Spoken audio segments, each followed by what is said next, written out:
Je vais vous montrer dans cette vidéo les nouveautés de la version 2019 d'Inventor et notamment la partie perçage. Donc toute la boîte de dialogue a été améliorée et complètement refondue. On est un peu dans le même thème que le navigateur avec les réglages ici que l'on peut séparer et remettre dedans. Alors, comment c'est boutiqué? Donc, vous pouvez toujours lancer la fonction perçage par le clic droit ou depuis la fonction tout en haut. Mais vous voyez que la boîte de dialogue perçage est maintenant sous le format ici. On peut le repositionner comme on veut directement au-dessus du navigateur pour le souder. On peut le mettre juste à côté ici, c'est-à-dire passer du navigateur à la boîte de propriété. Ce qui fait que quand on termine et qu'on relance, la boîte de dialogue est toujours placée sur le côté ici. Ou alors toujours en flottant comme avant, mais avec cette nouvelle interface. Tous ces réglages donc sont possibles et restent enregistrés par défaut. Alors, grosse différence par rapport à la dernière version, donc 2018, il n'y a plus de perçage direct des perçages positionnés sur la géométrie, il n'y a plus que des perçages d'esquisse. C'est-à-dire que même si je fais un seul perçage avec par exemple concentrique ici, eh bien le résultat est un perçage forcément d'esquisse. Vous voyez ici dans le navigateur.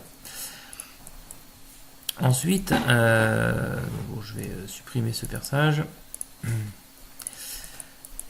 Voilà, donc toutes les fonctionnalités sont les mêmes fonctionnalités, hein, les perçages simples, dégagés, taraudés, etc. Alors ils ont fait un gros effort au niveau des taraudages qui se lancent immédiatement. Je ne sais pas si vous vous rappelez, dans les anciennes versions, dès qu'on lançait le taraudage, ça mettait quand même quelques petits temps avant de s'afficher. Il y avait un temps de latence. Regardez, maintenant je clique sur le bouton, c'est immédiat. On a l'affichage direct. On va gagner un petit peu de temps et il était temps. Ensuite, des termes un peu différents, mais le fait de faire un perçage sans aucun lamage ni rien, il faut cliquer sur ce bouton-là. Voilà. Les limites sont ici, avec la limite à travers tout, donc les icônes ont été repensées, pas de souci. Et c'est toujours le même principe, pour changer les valeurs, on les change ici sur le dessin, on clique sur la cote. Alors, on peut placer les éléments, les mettre en concentrique, qui se détecte automatiquement. Vous pouvez changer les diamètres ici ou ici. Mais si vous continuez à cliquer pour positionner des éléments, eh bien vous vous retrouvez toujours dans la même esquisse et on voit ici le point d'esquisse que vous pouvez déplacer. Ça veut dire quoi? C'est-à-dire que maintenant vous pouvez décider de mettre de la cotation par rapport au bord ici, ou décider par exemple de basculer sur l'esquisse. Donc on est ici en mode perçage et ici je clique directement et je me retrouve dans l'esquisse en cours. Je vais donc aligner ces deux perçages avec les relations géométriques, les contraintes géométriques. Je peux continuer à mettre de la cotation et par rapport à un autre bord ou par rapport à un anthrax, ce que l'on ne pouvait pas faire finalement avec les perçages habituels. Et je reviens dans la boîte de dialogue, perçage ensuite. De là, on a toujours un peu les mêmes options de déboucher l'entrée quand on a un arrondi comme celui-ci. Si par exemple je mets un lamage ici un peu plus grand, eh bien l'entrée va être débouchée. Alors je vais mettre un petit peu plus grand que ça. Si je mets un perçage de 30, vous voyez qu'on a l'entrée qui se débouche.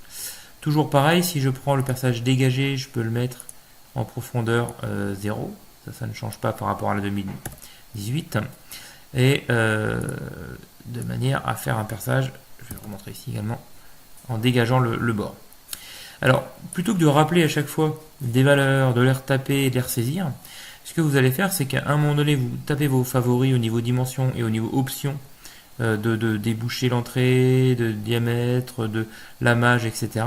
Et vous allez ajouter un petit plus ici pour rajouter un perçage prédéfini. Alors, je vais quitter volontairement ces perçages-là, et puis je vais basculer de l'autre côté. Donc maintenant, quand on lance les perçages, je les place, on peut dire, toujours de la même manière. Je peux en placer plusieurs, et je peux aller appeler surtout les perçages que j'ai enregistrés juste avant. Donc par exemple, perçage simple, dégagé. On voit que l'entrée est tout de suite dégagée ici. Ensuite, je peux repasser sur l'esquisse pour aligner les éléments. Voilà, celui-là et celui-là. Et y mettre des cotations, par exemple, une valeur ici. Et puis, côté cet élément-là, accepter cette cote pour mettre l'élément au milieu, par exemple. Faisant ceci divisé par 2, par exemple. Ou on aurait pu également, ça c'est du paramétrique, ou de la géométrie, c'est-à-dire aligner les éléments par rapport au bord de, je dirais, de l'arête. Alors là, j'ai été obligé de faire avec des codes, puisque sinon, le milieu de l'arête, avec l'arrondi ici, ça ne va pas passer. Et je retourne dans la fonction perçage ensuite. Vous pouvez valider et continuer les perçages à d'autres endroits, ou faire OK pour terminer le perçage complet. Si on est dans des cas un peu particuliers, par exemple je veux percer un trou ici, mais de manière bien horizontale, et pas incliné avec la pente, rien ne vous empêche de dire je me place ici, et de redéplacer ce perçage ensuite.